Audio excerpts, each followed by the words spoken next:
सलाम साहब। सेठ जी, इंस्पेक्टर साहब आए। अरे थानेदार साहब आए। आइए आइए, कैसे तकलीफ दी आपने? ये नेताजी ने भी साथ लेकर आए? क्योंकि चुंगी के इलेक्शन होने वाले क्या? ये कह रहे हैं यहाँ शराब बिकती है। शराब?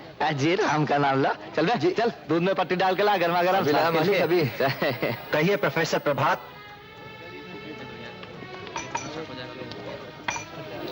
चाय। शहर में वही होगा जो हम चाहेंगे। पुलिस और कानून हमारा कुछ नहीं बिगाड़ सकते, क्योंकि इस वक्त हम सब के सब एक सरकारी अस्पताल में फूड पॉइजनिंग का इलाज करा रहे हैं। हमसे टक्कर लेने की बेवकूफी फिर मत करना, वरना आपकी बार जिंदा नहीं बचोगे।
मिस्टर वर्मा, आपका ये कहना है कि कुछ आदमी आपके घर में घुस आए और ये सब हादसा हुआ, लेकिन आपने किसी की भी शक्ल नहीं देखी?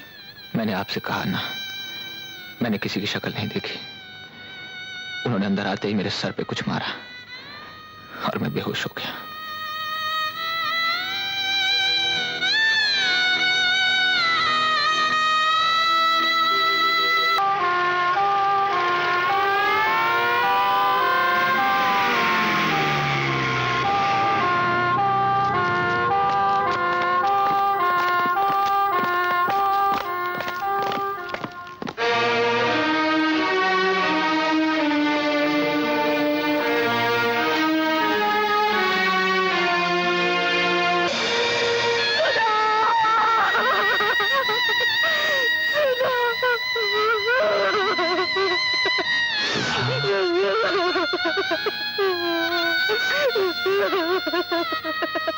कमिश्नर साहब, 15 नवंबर को राह चलते एक मासूम लड़की को अगवा किया गया, लेकिन आपकी पुलिस ने कुछ नहीं किया। उसका बलात्कार किया गया, उसकी हत्या की गई, फिर भी आपकी पुलिस ने कुछ नहीं किया, और ना ही वो कुछ करेगी, क्योंकि मुलजिम एक मालदार आदमी का भतीजा है और आपके इंस्पेक्टर दामले उसके हाथों बिके हुए हैं। मिस्टर वर्मा, जानते हैं आप क्या कह रहे हैं? मैं ये कह रहा हूं कि सुधा अडवाणी का खून सुरेश ठाकुर ने किया है, मगर उसको कोई नहीं पकड़ेगा, क्योंकि आपके इंस्पेक्टर दामले उससे पैसे लेते हैं, आपकी पुलिस चोर है। मिस्टर प्रभात, अगर आपकी बात गलत निकली तो आपके खिलाफ कार्रवाई की जाएगी। अगर सही निकली तो? हाँ, अगर ये बात सही निकली तो इंस्पेक्टर दामले को सस्पेंड करके उस पर कार्रवाई की जाएगी और सुरेश ठाकुर को गिरफ्तार किया जाएगा। सुरेश साहब, आपको कौन गिरफ्तार कर सकता है? जब तक हम इस कुर्सी पर हैं, ये पुलिस स्टेशन आपका है, हम आपके हैं। अरे आप चिंता ना कीजिए। उन्होंने किडनैपिंग की रिपोर्ट और गाड़ी का नंबर 15 नवंबर को लिखवाया, लेकिन इससे पहले हमने गाड़ी की चोरी की रिपोर्ट 13 नवंबर को ही लिख दी थी। किसी का बाप भी आपको sir, Damle, you are suspended.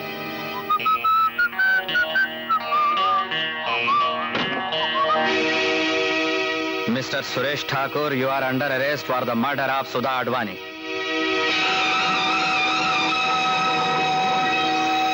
Your honour, गवाहों के बयानों से यह साबित हो चुका है कि 13 नवंबर की शाम को भारत कॉलोनी की बी बिल्डिंग की लिफ्ट के पास सुरेश ठाकुर ने सुधा अडवाणी को छेड़ा और उसके 2 दिन बाद यानी 15 नवंबर की शाम को उसे अपनी इंपोर्टेड कार में अगवा किया।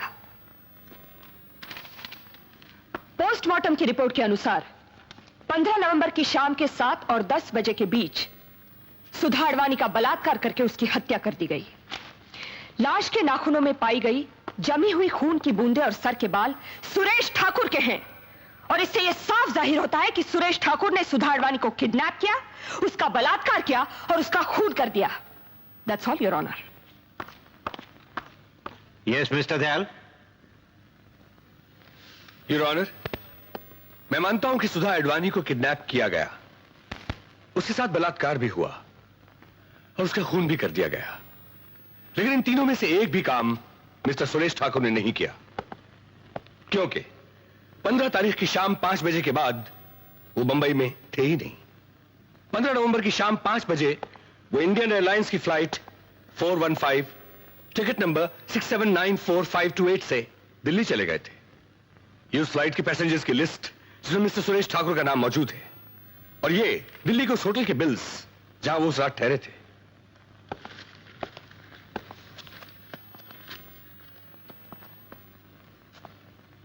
योर ऑनर, प्रोसिक्यूटर साहिबा ने अब तक एक भी ऐसा गवाह पेश नहीं किया जिसने मिस्टर सुरेश ठाकुर को 15 नवंबर को 7 और 10 बजे के बीच में बंबई में देखा तक हो। लेकिन मैं एक ऐसा गवाह पेश करना चाहूंगा जो 15 नवंबर को 8 बजे बंबई से 1000 मील दूर दिल्ली में मिस्टर सुरेश ठाकुर के साथ थे, और वो है श्री कन्हैयालाल तोमर।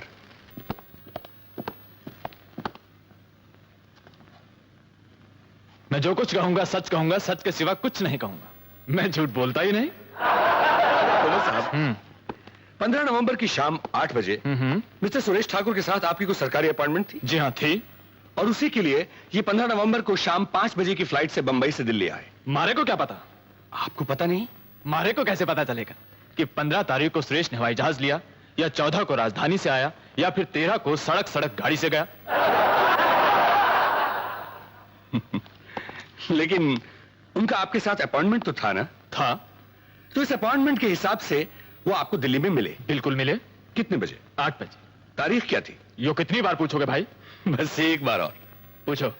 तो बताइए, 15 नवंबर की शाम को 8 बजे मिस्टर सुरेश ठाकुर आपके साथ थे या नहीं? थे।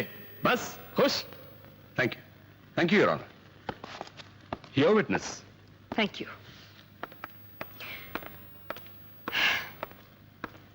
तो मैं भी आपसे कुछ पूछ लूं? हाँ बोलो, क्या पूछना है? आपकी मीटिंग सुरेश ठाकुर से कहां हुई थी? बोला ना, दिल्ली में। दिल्ली में कहां? हमारे बंगले पे। ये तो सरकारी काम था, फिर आपने मीटिंग बंगले पर क्यों रखी? हो जी, हम ठहरे नेता लोग, जब चाहा मीटिंग कर ली।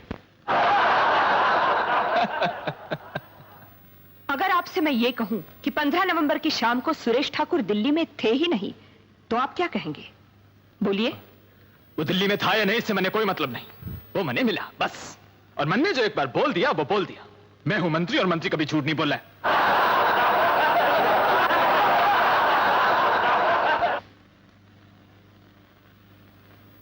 इसमें कोई शक नहीं कि सुधा अडवाणी की लाश पे पाई गई खून की बूंदें और सर के बाल सुरेश ठाकुर से मिलते हैं, लेकिन इस सबूत की बिना पर के वारदात के दिन वो दिल्ली में मौजूद थे। मैं सुरेश ठाकुर को बेनिफिट ऑफ डाउट देकर रिहा करता हूं।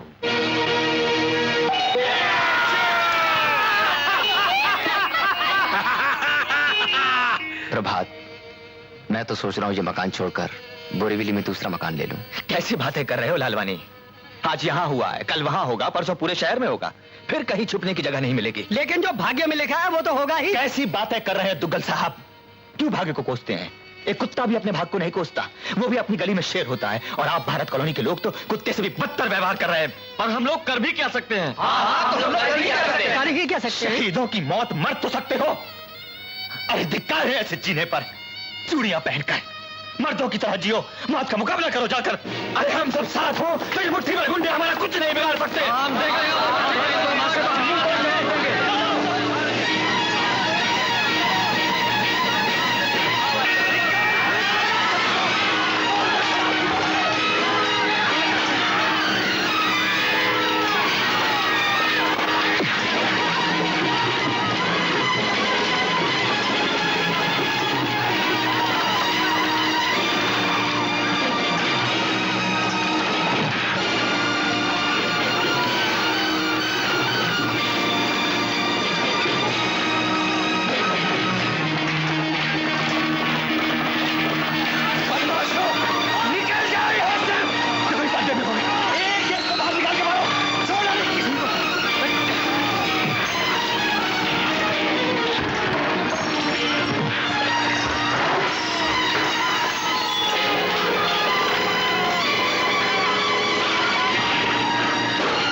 दुनिया में सबसे बड़ी ताकत है डर, भय, आतंक। हमारे शराब खाने, जुए खाने इसलिए चलते हैं कि लोग हमसे डरते हैं, जगमोहन के नाम से कांपते हैं, और हमारे ही लोग मार खाकर वापस आ गए। आज जो भारत कॉलोनी में हुआ वो कल कहीं और होगा, और ये बीमारी पूरे शहर में फैलकर हमारे धंधे को खत्म कर देगी। इसे रोकना ही होगा। ये सब शुरू किसने किया? जी प्रोफेसर है, नाम है प्रभात वर्मा। सबसे पहले उसने मेरी रप लिखाई थी पुलिस में। सुरेश साहब पे भी कुछ केस कुछ किया था, यह आग उसी की लगाई हुई है जी। तो फिर बस उससे देख लो, देख लो उसे। अंकल, ये काम मुझ पे छोड़ दीजिए, मैं उसे देख लूंगा। हाँ, हाँ।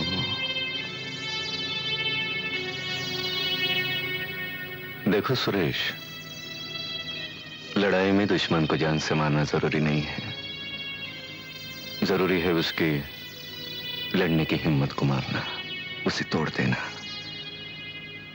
और उसके अंदर एक ऐसा डर पैदा कर देना कि दोबारा हमारी तरफ वो नजर उठाकर देख ना सके। हैं? जाओ, जाओ। जी।